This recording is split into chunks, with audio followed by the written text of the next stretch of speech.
In 2017, British Columbia was devastated by a massive wildfire season.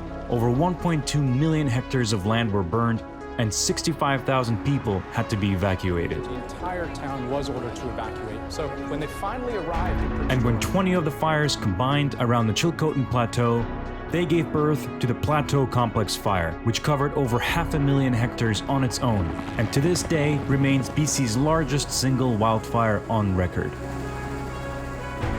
The following year, 2017's records were smashed again by an even more powerful fire season, which burned another 1.3 million hectares. But containing these fires was only the beginning of a massive effort to prepare the province for future disasters. These 2 years changed British Columbia forever and forced the province to come to terms with the undeniable advance of climate change.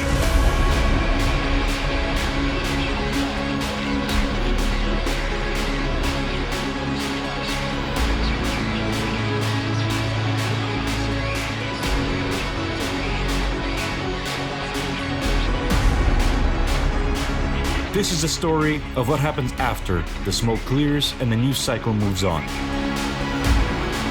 And of the people working together to rebuild and fortify British Columbia, one tree at a time.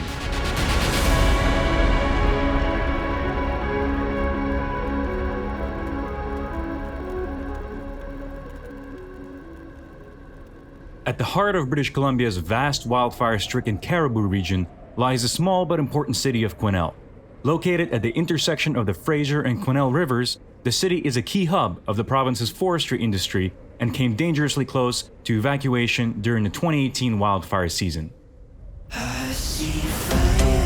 I'm Bob Simpson, the mayor of the city of Quesnel. 2017 and 2018 were two very different years. In 2017, all of the main fires were quite a distance from the community, so Quesnel was never under an evacuation order. But I flew with one of the ministers out to take a look at the Plateau Fire. And between the Fraser River and the Plateau Fire, I kept telling the minister to look down because that's a 2018 fuel. That's where the fire is going to be because there's nothing west of it. And that's exactly what happened in 2018. A province-wide state of emergency is in effect. 195 fires burning right now. Strikes and strong winds continue to fan the flame. Fires continue. Visibility was down less than Overwhelming clouds of smoke are gigantic. We're under an evacuation order. Grappling with just under 500 active wildfires. The North Caribou has been dependent on the forest sector for most of its existence. So Quesnel, which has always been a forestry town, has been one of the hardest hit by all of this. But our dependence on the forest sector means that we're heavily vested in the transition of that sector. We admitted the forest sector was going to diminish and that we had to go back to the natural environment that we live in and look at it differently.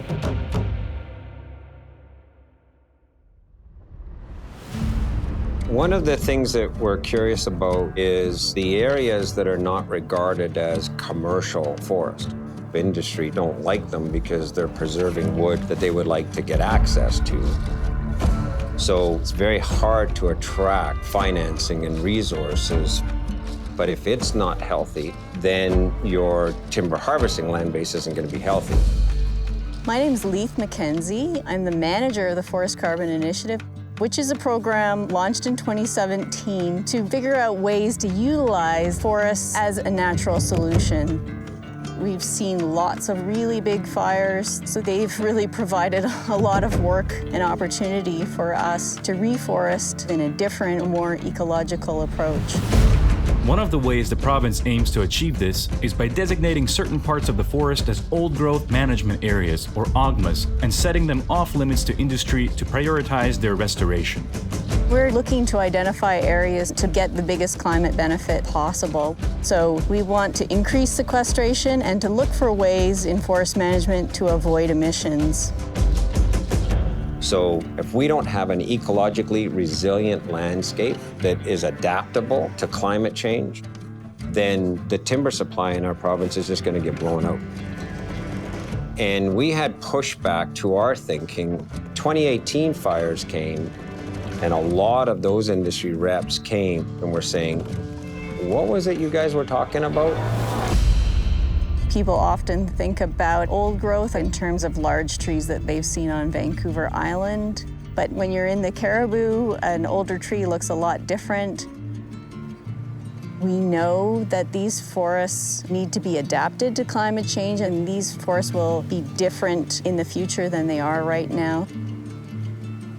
We work shoulder to shoulder with researchers to figure out what are the trees that we can grow now and that will survive into the future and provide those ecological benefits for all the communities here. But we made a fundamental decision that while we were doing that, we're not turning our back on the industry. We're actually trying to lead the reinvention of that industry. Because if you can figure out how to manage the landscape so it keeps producing while you extract some value from it, then you actually solve the climate conundrum economically as well as ecologically, because the landscape's a whole. The forest industry in British Columbia is beginning to understand the value of leaving some trees where they are. Getting everyone on the same page is crucial to make sure the province's economy as well as its environment can withstand such events in the future. And that ability to bring that landscape back together is going to be vital to the success of the rehabilitation activities we've got out there.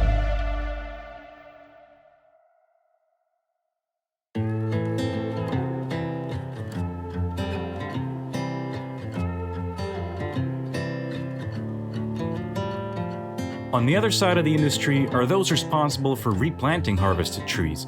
Logging companies are required to do so by law, but burned forests are another matter. My name's Tony Harrison. I'm co-owner of Zanzibar Holdings.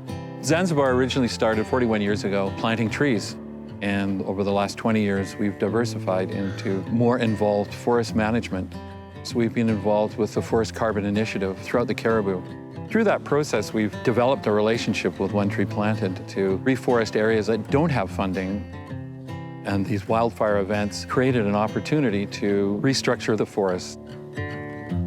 With climate change, the makeup of the forest is dramatically changing. That's where professional foresters look at the most current science and make recommendations to put together resilient forests. My name is Bill Layton. I'm Zanzibar's senior forester. What I do is manage what kind of strategies we have for climate change. So the most common tree out here is lodgepole pine. We also have a little bit of Douglas fir growing on some of the ridges and hilltops, and then there's lots of aspen as well. In 2000, 2003, we had the pine beetle epidemic. The pine beetle tended to come through and kill all the pine, so there was a lot of fuel there. When the fire came through, they burned very hot. Lodgepole pine is adapted to fire under natural conditions, but the fire actually burned up the seed bank as well as the cones that were in the trees. So in 2018, we went out to survey to see what was coming back and what wasn't coming back. With the climate shifting, we are changing our methods and our species somewhat to catch up to where it is right now and to be ready for where those trees are going to be. We have new species that are moving north up into this area that aren't necessarily very common here right now. We're working to put a little bit extra Douglas fir in here.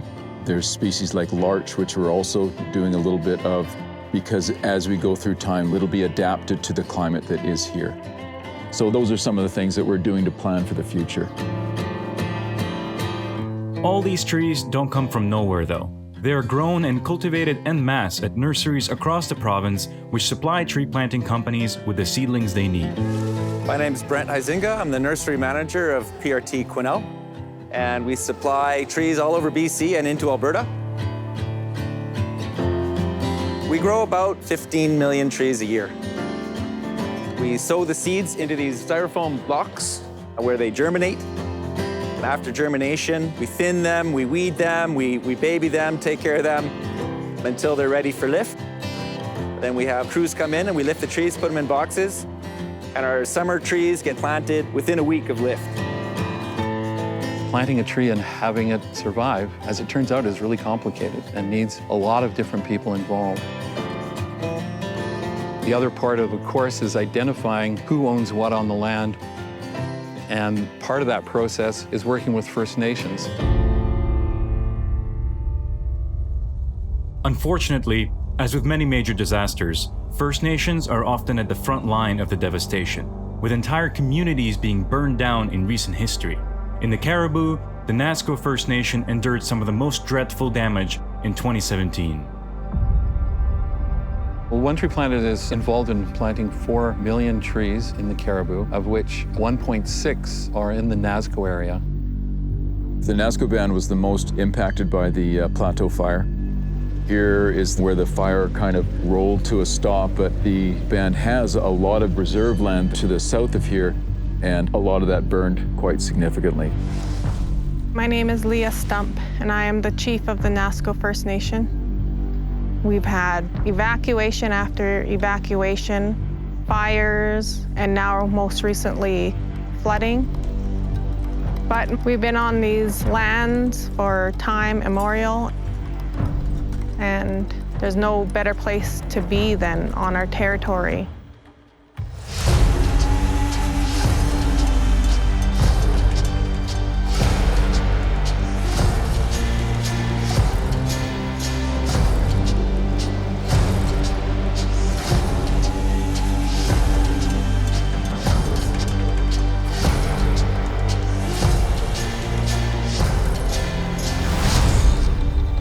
I was living in Quesnel when the fires happened in 2017, and I didn't really understand how traumatizing it would be. Coming back to the community brought tears to my eyes, just seeing the landscapes and the territory burnt to a crisp.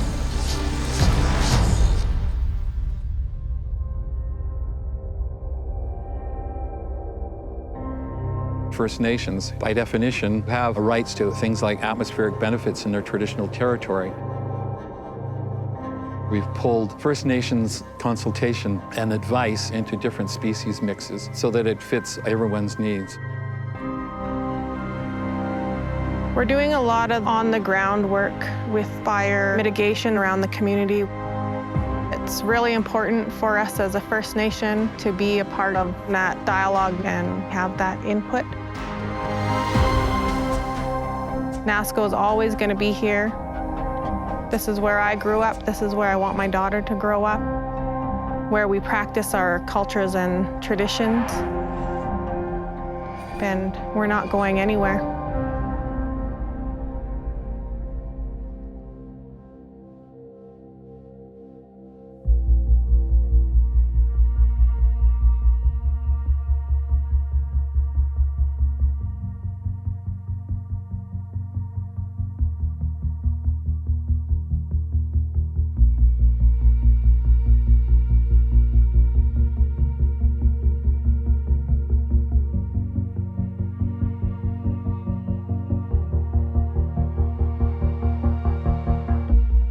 British Columbia is a vast and diverse province, but despite the sheer scale of the damage, funding for these projects is limited, and assessing what needs to be done and what can be done is no easy task. While the decision makers figure out how to shape the landscape for the future, it's up to the people on the ground to determine how and where exactly to conduct these efforts and to do the manual labor required to get the job done. I'm Sylvia Fenwick-Wilson. I oversee all the planting and most of the survey activities for Zanzibar and the Cariboo. I spent quite a few years surveying mountain pine beetle impacted stands. You had a lot of trees that couldn't survive that attack. So there wasn't a lot of fire breaks once the fire started. It was just a lot of dead wood out there. And then you go into a burnt landscape and you're going in to see if has there been enough natural regeneration, or is this an area that needs to get planted? It's an area that has been burnt many times in the past, but it's an area that regenerates really well. It's resilient, just like the people that live here. My name's Jenny Christie, and I supervise the One Tree Planted contract out of the Chilcotin. I'm a surveyor and a forest tech, and it's my job to find ground for us to plant. We work with the local First Nations because this is their land. So we're training them to find the ground that we can plant. We train them to make sure that we're planting good trees. We have them involved in every step of the way. In partnership with companies like Zanzibar, First Nations play an important role in this process, working as forest surveyors, tree planters, as well as quality checkers who make sure the trees are planted correctly. There's a lot of work out here for sure. But the people that we get to work with are amazing. And it's a huge opportunity to plant the areas that otherwise would just be not replanted for the most part.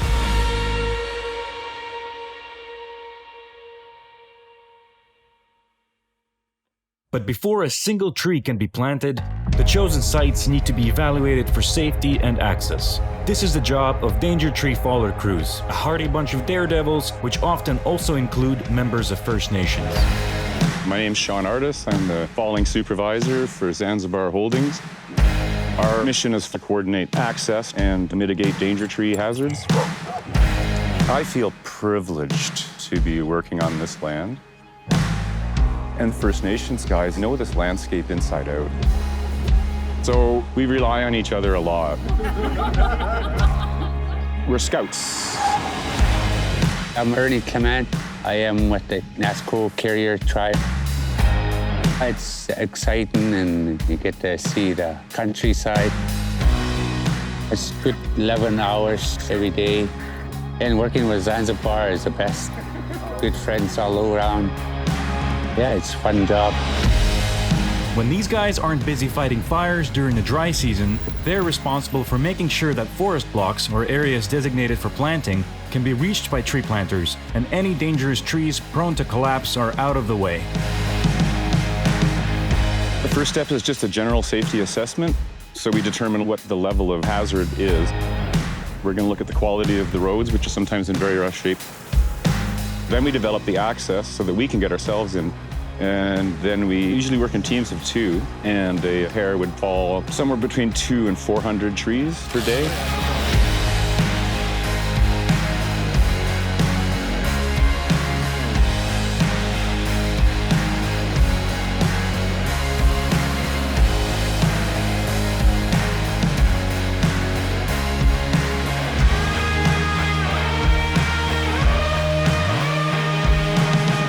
I've worked on fires as big as 50,000 hectares. So it was shocking to arrive in this area and see the scope of it. This was an extremely scary fire. A fire of this intensity, it's 100% mortality. I've never seen anything like it. It's like a war. First thing to do is to read the tree itself. Most of the trees we fall are dead and dangerous. So there's going to be damage to the roots, there's going to be damage to the stem. So we determine what is the damage. If that damage fails, which way is it likely to go? Then it begins with clearing 2 safe escape routes. Then you make an undercut of the appropriate depth and width. Just getting a wedge in behind it so that the tree is held. Then the back cut commences. And that's the hinge upon which the tree falls. I and they love every day. It's a brotherhood, although we have a sister on board.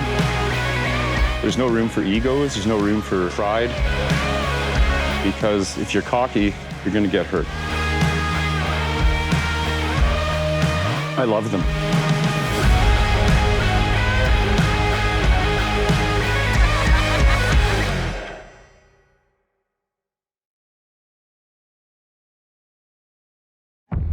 When the coast is finally clear, the reforestation work itself can begin.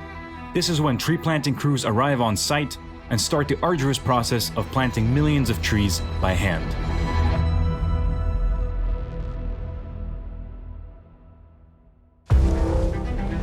My name's Neil Nunn. I'm the project manager for the FCI Quesnel contract.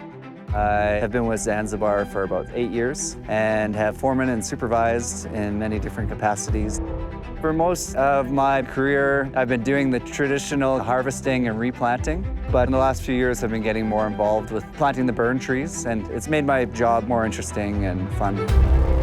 So how it normally works in BC is that a mill will harvest an area, and then people like myself in Zanzibar will plant those trees for that mill. But these areas were never logged. They were burned, and they need to be replanted.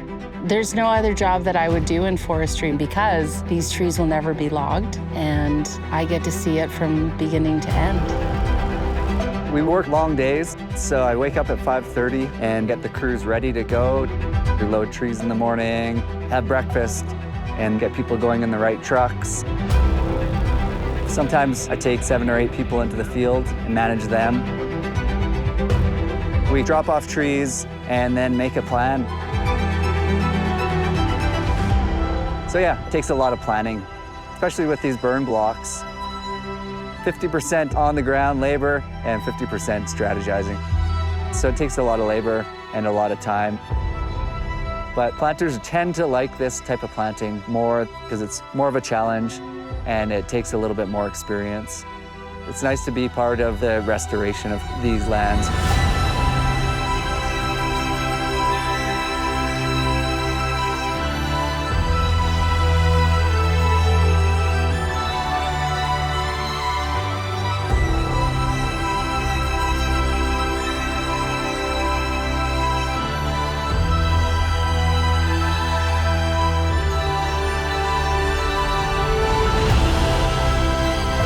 It definitely affected everyone in BC. Hearing it on the news and seeing all the people that had to evacuate. You see here at the evacuation center. It was a disaster on a massive scale. Never in a million years did I think that I would be playing an integral role in the reforestation of this massive burn.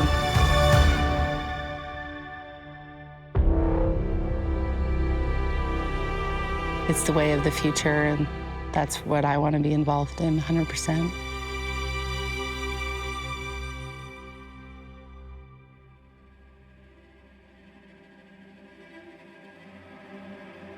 Tree planting is a job that asks a lot of those who choose to do it, and the last few years did not spare the industry from having to adjust to even harsher conditions. My name is Maëlle Gabiro, and I'm a tree planter. There isn't really anything else in my life that has been as challenging, so it feels like a big accomplishment at the end of every season. I do feel like it's more important when I'm planting trees here instead of just a commercial contract, because normally I know that my trees will get cut down, but it feels better to be planting trees that you know are gonna grow. When you're tree planting, you're living with everyone that you tree plant with, so that means that you're in a camp, either in cabins or tents. You're also doing such a labor-intensive job, so it can definitely get pretty tiring, and it can be hard to have a separation from work and life because your whole life becomes tree planting. And now with COVID, it's even more intense.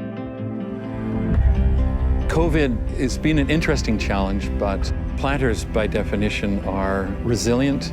They work socially distanced, and they travel in 4-person pods, so the industry was able to adapt rather immediately. So a testimony to the resiliency of the industry is that the first year of the pandemic, the industry on the whole planted 310 million trees, and that's a record. It was astounding. Having said that, being unable to interact with the local communities can be very isolating.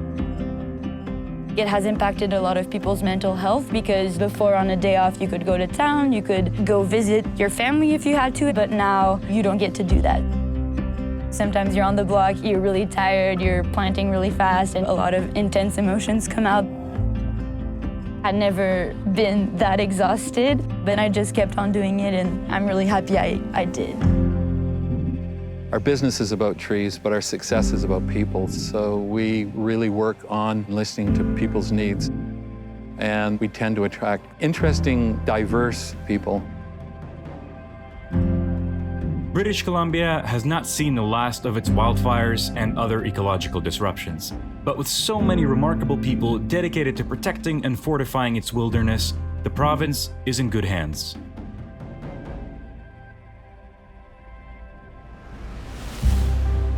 I've never been involved in a project like that where there's so much collaboration and so much involvement on all levels. We are building better relationships with companies like Zanzibar and the Ministry of Forests, so I believe that it's only going to get better. We've become good at working with everything from First Nations to the federal government and organizations like One Tree Planted to plant important areas that don't have existing funding. That, I believe, is where the future is. We think that we're on the cusp of understanding how to manage the land base through that ecological resiliency lens. If we can shift forestry to align with that, we become a really interesting community addressing climate change, creating interesting jobs. It's our opportunity to demonstrate how we can use reforestation as a natural solution to climate change. Planning for the future is really what forestry is all about. And the climate is going to be in a very different place in 100 years. The fire situation's only going to get worse. Everyone knows that. We're going to need to plant an awful lot of trees. We're no longer able to deny the effects of the changing climate. There's a lot to be done out there. There's areas that haven't even been looked at. Tree planters, logistics, bridge building, danger tree assessment, risk mitigation. It takes an awful lot of people to move this war machine forward. Yeah, there's going to be a shit ton of work up here, and we're keen to do it.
Reforestation is a powerful tool against the climate crisis. While British Columbia adapts and fortifies their forests, many other regions are also facing serious ecological threats. One Tree Planted is now working with partners in over 45 countries and is committed to help plant millions of trees. And most importantly, to do it right.